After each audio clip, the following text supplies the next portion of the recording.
Assalamu alaikum, bienvenue à tous dans cette vidéo conçue dans le cadre de la formation en ligne destinée aux enseignants nouvellement recrutés, assurée par l'Université de Constantine.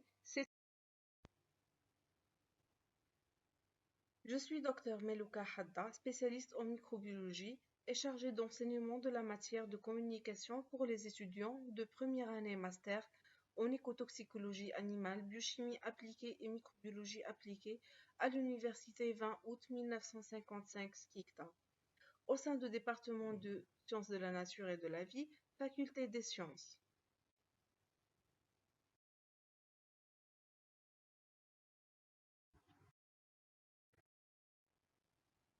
Cette session est consacrée au contenu de la matière de communication, qui fait partie des connaissances transversales indispensables pour les étudiants en différentes filières.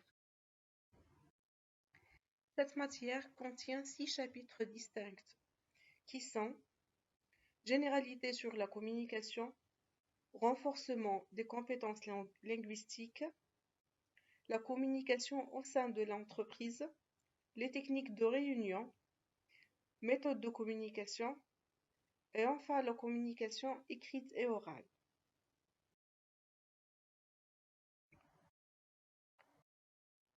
Dans cette présente vidéo, nous allons aborder le premier chapitre intitulé Généralité sur la communication.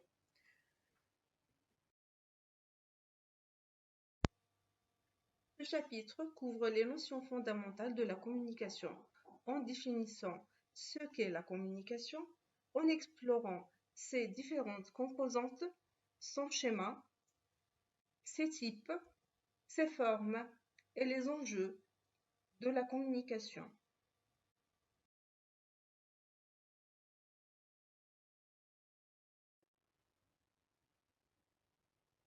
Alors, comment peut-on définir la communication? La communication est le processus d'échange d'informations. C'est une relation établie entre deux ou plusieurs interlocuteurs. Elle évolue tout au long du processus. Il s'agit aussi de l'ensemble des stratégies mises en place par une personne ou un groupe de personnes pour échanger des ressources et des représentations.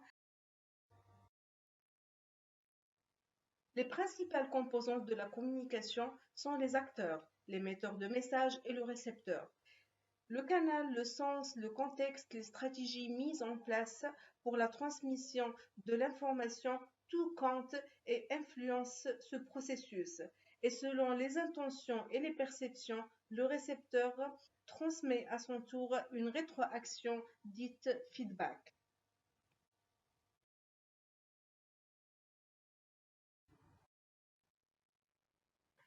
Le schéma de la situation de communication est un système composé de plusieurs éléments interconnectés qui donnent du sens aux messages échangés par les acteurs. En l'examinant de près, on peut constater que cette structure met en évidence la complexité du processus de communication et montre que chaque élément joue un rôle clé dans la transmission et la réception efficace des messages.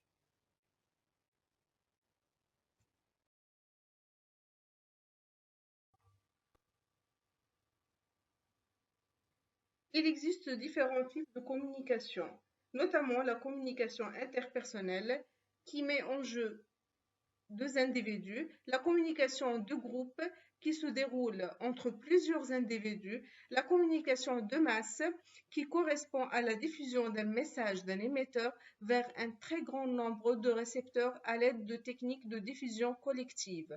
Donc on parle de communication assistée par ordinateur, la communication économique et marketing qui est utilisée dans le cadre des activités commerciales pour promouvoir des produits ou des services et informer les consommateurs et influencer leur comportement d'achat.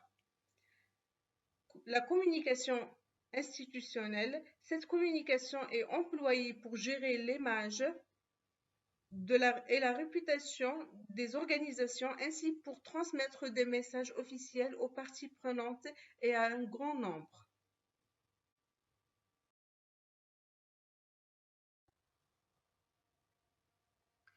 Les différentes formes de communication. La communication ne se limite pas uniquement à l'échange verbal. Elle est en réalité beaucoup plus vaste. Elle peut également se manifester sous d'autres formes. Commençons par la forme verbale, qui est une forme linguistique d'expression et qui passe par l'énoncé des mots. La forme non verbale et qui concerne le langage du corps et l'expression faciale. La forme paraverbale, elle concerne le ton de la voix, l'intonation et le rythme et même le silence. La forme non verbale et paraverbale transmettent les émotions, les sentiments et les valeurs. Elles crédibilisent et renforcent le message verbal. Les enjeux de la communication englobent la transmission précise des messages, l'établissement des relations solides, ainsi que la prévention des malentendus et des conflits. Une communication efficace renforce la collaboration, influence les décisions et contribue à un environnement de travail harmonieux. La sensibilisation à la prise en compte des aspects éthiques et culturels est également cruciale, notamment dans le cadre des collaborations internationales.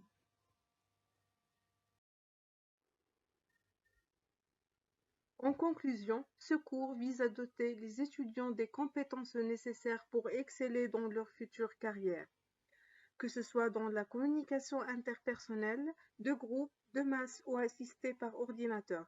Les principes abordés fourniront une base solide pour des échanges efficaces et favoriseront leur intégration en équipe.